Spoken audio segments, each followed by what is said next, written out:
क्या आप सोच सकते हैं कि हर रविवार प्रार्थना करने वाला इंसान जानता है कि शायद आज वो आखिरी बार चर्च जा रहा है। नाइजीरिया में पिछले 16 सालों में 1 लाख से ज्यादा ईसाई मारे गए, 18,000 से ज्यादा चर्च जलाए गए और फिर भी उनका विश्वास नहीं टूटा। यह कहानी सिर्फ आंसुओं की नहीं है, यह कहानी है अटूट विश्वास की। सुनिए कैसे राख से भी उठी उम्मीद की आवाज। यह है नाइजीरिया के मसीहियों की सच्ची गवाही 2009 से 2025 तक की। ये कहानी अफ्रीका के दिल से शुरू होती है। नाइजीरिया तेल से भरपूर, हरे खेतों वाला और लोगों की हंसी से गूंजता देश। लेकिन इसी जमीन पर 2009 से खून की नदियां बहने लगी। ये कहानी है नाइजीरिया के मसीही भाइयों बहनों की, जिन्होंने सब कुछ खो दिया पर एक चीज कभी नहीं छोड़ी, यीशु पर भरोसा। साल था 2002। नाइजीरिया के बोर्नो राज्य में एक आदमी था, मोहम्मद यूसुफ। वो कहता था पश्चिमी शिक्षा हराम है। उसने अपने समूह का नाम रखा बोको हराम, यानी बोको यानी पश्चिमी शिक्षा और हराम यानी मना। धीरे धीरे उसके आसपास गुस्से से भरे नौजवान जमा होने लगे। बेरोजगार, गरीब और भटके हुए। उन्होंने कहा हम इस देश को बदल देंगे। लेकिन उनका बदलाव प्यार से नहीं, हिंसा से आने वाला था। साल 2009 में बोको हराम ने हथियार उठा लिए। जुलाई के महीने में माइदुगुरी शहर और आसपास के इलाकों में उनके लड़ाके सड़कों पर उतर आए। उन्होंने पुलिस थानों पर हमला किया, फिर चर्चों पर। ह्यूमन राइट्स वॉच की रिपोर्ट कहती है 5 दिनों में 37 ईसाई नागरिक मारे गए, 3 पादरी भी। लगभग 29 चर्च पूरी तरह जल गए। लोगों ने बताया रात को जब वे सो रहे थे, आतंकी आए, दरवाजे तोड़े और आग लगा दी। कई लोगों को जिंदा जला दिया गया। एक महिला की आवाज आज भी गूंजती है, हमने अपने पादरी को गिरते देखा, वो बस कह रहे थे यीशु हमें बचाओ। और उसी पल चर्च की छत जल उठी। मोहम्मद यूसुफ मारा गया, लेकिन बोको हराम की आग और फैल गई। अब उनके लिए दुश्मन सिर्फ सरकार नहीं थी, बल्कि हर ईसाई था। 2010 तक बोको हराम फिर लौट आया और अब उनके निशाने पर थे चर्च और त्योहार। हर रविवार, हर क्रिसमस लोग डरते थे, पता नहीं इस बार प्रार्थना पूरी होगी या नहीं। 12 दिसंबर 2010 जोश शहर के पास एक चर्च में बम फटा। लोग क्रिसमस की तैयारी कर रहे थे।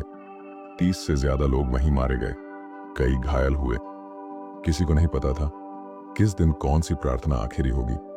2010 के आखिर तक हमले बोर्नो से निकलकर कादुना और जोस तक पहुंच गए।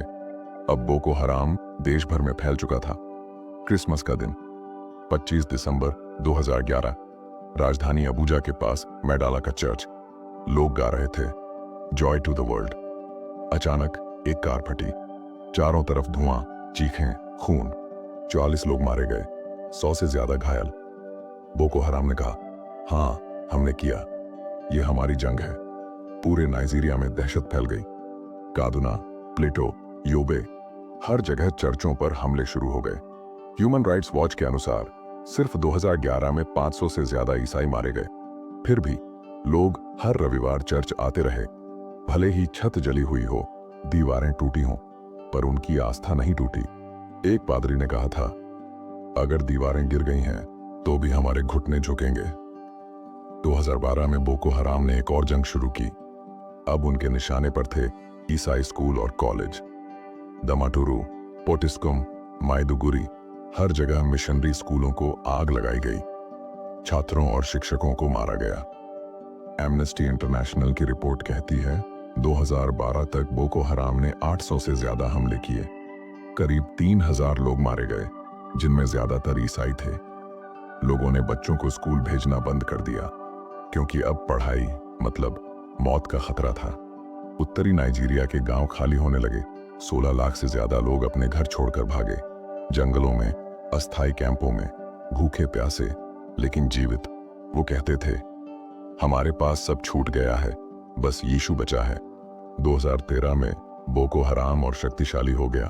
अब वो खुद को इस्लामी राज्य कहने लगे। उन्होंने बड़े शहरों पर हमले शुरू कर दिए। कानो, प्लेटो, कादुना।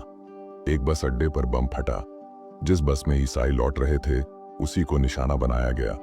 70 से ज्यादा लोग मारे गए। कई गांवों को आग में झोंक दिया गया। महिलाओं का अपहरण, बच्चों की हत्या, चर्चों को जला देना, सब कुछ आम हो गया था। सरकार ने सेना भेजी, लेकिन कई जगह सेना पहुंचती तब तक गांव खत्म हो चुका होता। 2013 के अंत तक ह्यूमन राइट्स वॉच और इंटर सोसाइटी की रिपोर्ट कहती है 11,000 से ज्यादा ईसाई नागरिक मारे गए और 13,000 से ज्यादा चर्च पूरी तरह या आंशिक रूप से नष्ट किए गए। 2009 से 2013 तक करीब 11,000-12,000 ईसाई नागरिक मारे गए। 13,000 से ज्यादा चर्च जलाए या तोड़े गए। 1,500 स्कूल नष्ट हुए। 16 लाख से ज्यादा लोग बेघर हुए। सबसे ज्यादा प्रभावित राज्य थे बोर्नो, योबे, अदामावा, कादुना और प्लेटो। इन 5 वर्षों में लोगों ने सब खो दिया, घर, परिवार, चर्च, सब कुछ। पर एक चीज बाकी रही, यीशु में भरोसा। जले हुए चर्चों के बीच लोग खुले आसमान के नीचे प्रार्थना करते। किसी के हाथ में बाइबल का फटा हुआ पन्ना, किसी के पास सिर्फ एक क्रॉस का टुकड़ा। एक बूढ़ी औरत कहती थी, उन्होंने हमारा चर्च जला दिया, पर मेरे दिल में आग नहीं बुझी। माइदुगुरी के पास एक छोटा चर्च था। 3 बार जला, 3 बार बनाया गया। हर बार राख से उठकर नया चर्च खड़ा हुआ। उसके पादरी कहते हैं, यीशु की आग बुझती नहीं, हम राख से भी जीवन बनाते हैं। 2009 से 2013 तक नाइजीरिया ने अपने इतिहास की सबसे काली रातें देखी, लेकिन इन अंधेरी रातों में भी विश्वास की रोशनी जलती रही। लोगों ने देखा कि भले ही चर्च जल जाए, पर यीशु का नाम नहीं मिटता। भले ही आंसू बहें, पर प्रार्थना रुकती नहीं। इन 5 सालों ने मसीही समुदाय को तोड़ा नहीं, बल्कि मजबूत बना दिया। उन्होंने सीखा कि विश्वास इमारतों में नहीं होता, वो दिलों में होता है। आगे हम सुनेंगे 2014 से 2018 की कहानी, जब बोको हराम ने आईएसआईएस से हाथ मिलाया, जब चिबोक की 276 लड़कियां अपहरण हुईं और जब भीषण अंधकार में भी ईसाइयों ने प्रकाश को थामा रखा। 2014 से 2018 तक का समय नाइजीरिया के ईसाइयों के लिए सबसे कठिन, सबसे दर्दनाक और सबसे प्रेरक सफर था। ये वो साल थे जब नाइजीरिया के आसमान में हर दिन गोलियों की आवाज गूंजती थी, जहां प्रार्थना का मतलब था, शायद आज आखिरी बार हम मिल रहे हैं। 2014 की शुरुआत में बोको हराम ने अपनी ताकत बढ़ा ली थी। हजारों हथियार, सैकड़ों वाहन और सैकड़ों गांवों पर कब्जा। अब वो सिर्फ हमला नहीं कर रहे थे, वो इलाके अपने इस्लामी राज्य घोषित कर रहे थे। बोर्नो, अदामावा और योबे राज्यों के कई हिस्सों में बोको हराम ने शरिया कानून लागू करने का ऐलान किया। उन्होंने ईसाइयों से कहा, या तो इस्लाम कबूल करो या मरने के लिए तैयार हो जाओ। जो नहीं झुके उन्हें मार दिया गया। जो भागे वो जंगलों और पड़ोसी देशों में शरण लेने लगे। ओपन डोर्स की रिपोर्ट कहती है 2014 में ही 5,000 से ज्यादा ईसाई नागरिक मारे गए, 2,000 चर्च नष्ट किए गए और करीब 4 लाख लोग अपने घर छोड़ने को मजबूर हुए। अप्रैल 2014, एक छोटी सी जगह चिबोक, बोर्नो राज्य में, वहां एक मसीही स्कूल था, गवर्नमेंट गर्ल्स सेकेंडरी स्कूल। रात के करीब 11 बजे बोको हराम के लड़ाके स्कूल में घुस गए। उन्होंने लड़कियों से कहा, हम तुम्हें पढ़ने नहीं देंगे। 276 लड़कियां बसों में ठूंस दी गईं और जंगलों की ओर ले जाई गईं। उनमें से ज्यादातर ईसाई थीं। कई को जबरन इस्लाम कबूल करवाया गया, कई को बेच दिया गया, कई आज तक वापस नहीं लौटी। ये घटना दुनिया के लिए झटका थी।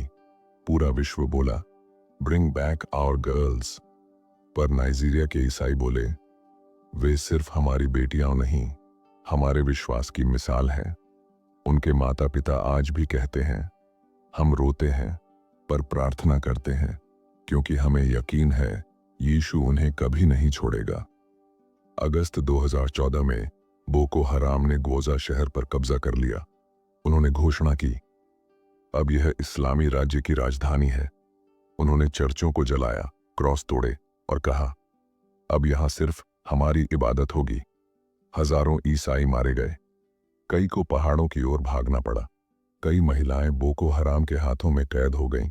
ओपन डोर्स की रिपोर्ट के अनुसार 2014 के अंत तक 10 लाख से ज्यादा मसीही लोग विस्थापित हो चुके थे और नाइजीरिया विश्व का सबसे खतरनाक देश बन चुका था ईसाई होने के लिए। मार्च 2015 बोको हराम ने एक वीडियो जारी किया। वीडियो में उनका नेता कह रहा था, हम अब इस्लामिक स्टेट आईएसआईएस के सैनिक हैं। यानी अब नाइजीरिया का आतंक दुनिया की सबसे बड़ी आतंकी ताकत का हिस्सा बन गया था। उन्होंने अपना नाम बदलकर रखा आईस्वाप, Islamic State West Africa province.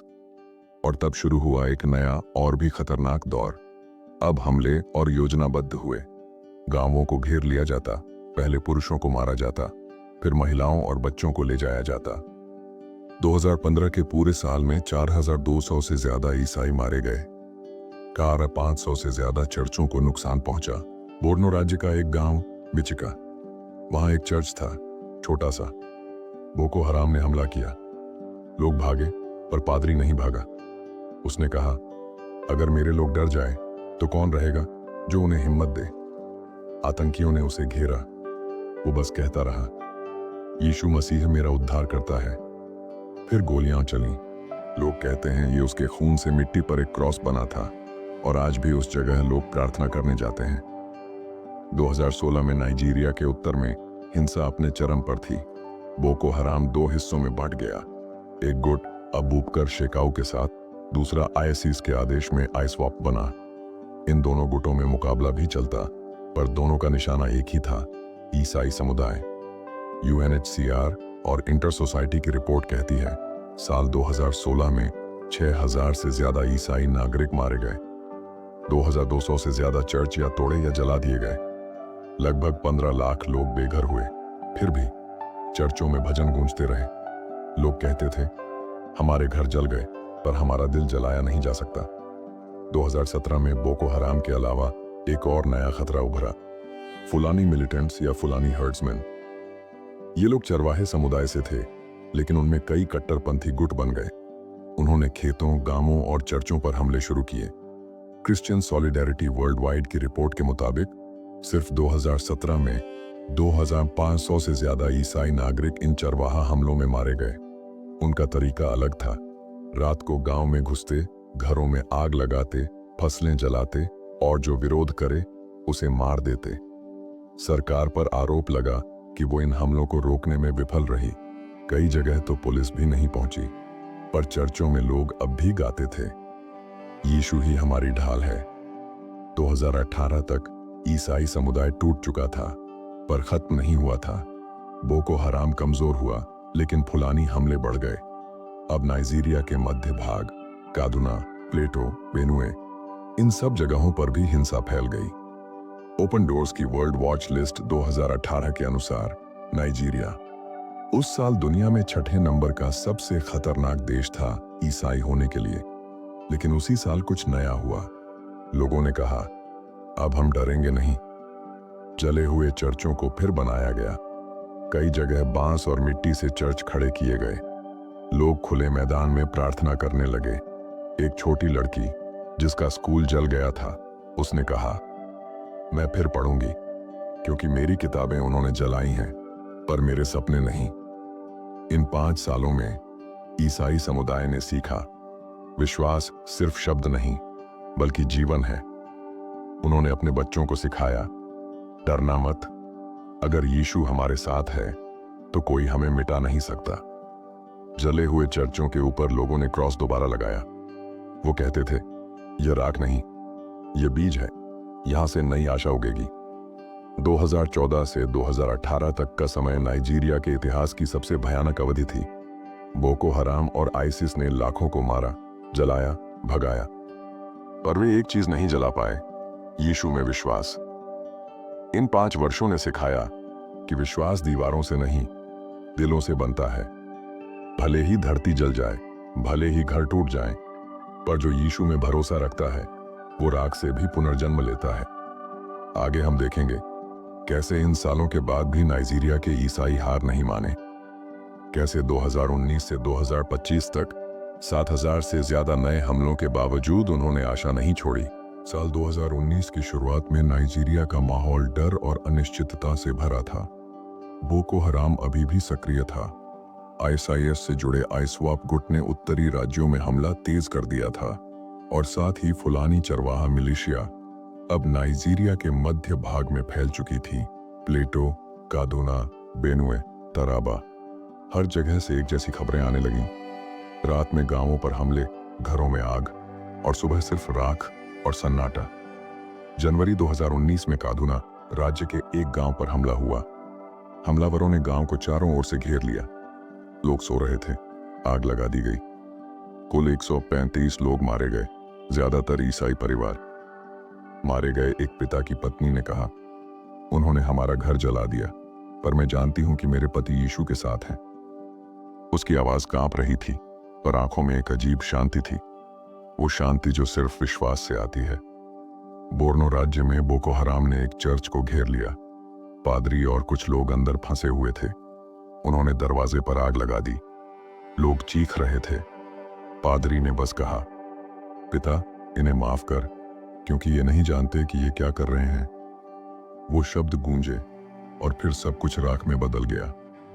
लेकिन उस पादरी का नाम अब नाइजीरिया में शांति के गवाह के रूप में जाना जाता है। ओपन डोर्स और इंटर सोसाइटी के अनुसार साल 2019 में 5,000 से ज्यादा मसीही नागरिक मारे गए, 1,200 से अधिक चर्च या तोड़े या जलाए गए और 7 लाख से ज्यादा लोग अपने घर छोड़कर भागे। पर इसके बावजूद नाइजीरिया में नए चर्च बनते रहे। लोगों ने खुले मैदान में प्रार्थना शुरू की। जले हुए क्रॉस के सामने नए क्रॉस लगाए गए। साल 2020 में पूरी दुनिया कोविड-19 महामारी से लड़ रही थी। लोग घरों में बंद थे, पर नाइजीरिया में ईसाई गांवों पर हमले जारी थे। लॉकडाउन के दौरान भी फुलानी मिलिशिया ने कई गांवों को निशाना बनाया।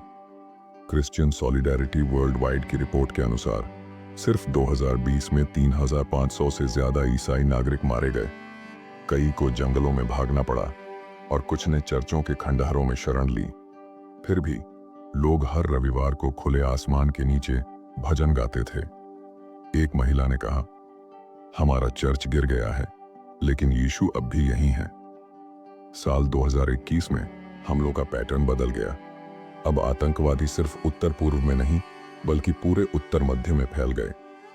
फुलानी मिलिशिया और आईस्वाप दोनों ने मिलकर चर्चों और स्कूलों को निशाना बनाया।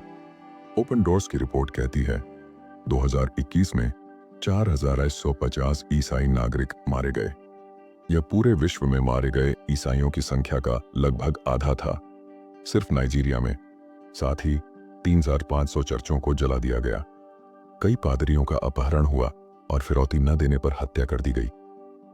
2022 में दर्द और गहराया, पर उम्मीद भी बढ़ी। अब नाइजीरिया के युवा मसीही शांति अभियानों में उतर आए। उन्होंने कहा, हम बदला नहीं लेंगे, हम बस सच्चाई बताएंगे। उन्होंने सोशल मीडिया पर डाउन प्रे फॉर नाइजीरिया और सेव द क्रिश्चियंस अभियान शुरू किए। कई चर्चों ने पीड़ित परिवारों के लिए राहत केंद्र खोले। भोजन, कपड़े, दवाइयां, सब कुछ बांटा गया।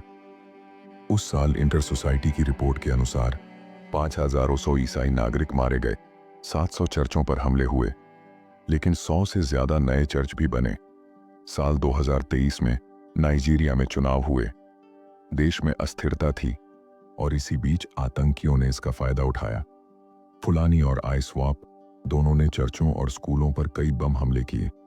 एक रिपोर्ट के मुताबिक सिर्फ पहले 6 महीनों में 3,200 ईसाई नागरिक मारे गए और आन 200 से ज्यादा अपहरण की घटनाएं हुई। एक वीडियो में दिखा, एक युवक अपने जलते हुए घर के सामने भजन गा रहा था, यीशु तू ही सहारा है। वो आंसुओं में भी मुस्कुरा रहा था, क्योंकि उसे पता था ये दर्द असली है, पर मेरा परमेश्वर भी असली है। 2024 में दुनिया के कई हिस्सों ने नाइजीरिया की स्थिति पर आवाज उठाई। कई मानवाधिकार संगठनों ने कहा, यह एक धीमा नरसंहार है। ओपन डोर्स की वर्ल्ड वॉच लिस्ट 2024 में नाइजीरिया को 6ठे स्थान पर रखा गया उन देशों में जहां ईसाई होना सबसे कठिन है। रिपोर्ट कहती है 2024 में 6,200 से ज्यादा मसीही नागरिक मारे गए, 800 चर्चों पर हमले हुए, पर साथ ही कई जगहों पर पुनर्निर्माण शुरू हुआ। लोगों ने फिर से चर्च बनाए और उनमें लिखा, हमारे विश्वास को कोई नहीं जला सकता। अब 2025 है। पिछले 16 सालों में 2009 से अब तक 1 लाख से ज्यादा मसीही नागरिक मारे गए, 18,000 से ज्यादा चर्च जलाए या तोड़े गए, लाखों लोग बेघर हुए। पर इन सब के बीच एक चीज नहीं टूटी, विश्वास। आज भी नाइजीरिया के उत्तर पूर्व में सुबह के समय भजन की आवाज गूंजती है। लोग हाथ उठाकर कहते हैं, धन्यवाद यीशु, क्योंकि तूने हमें संभाला।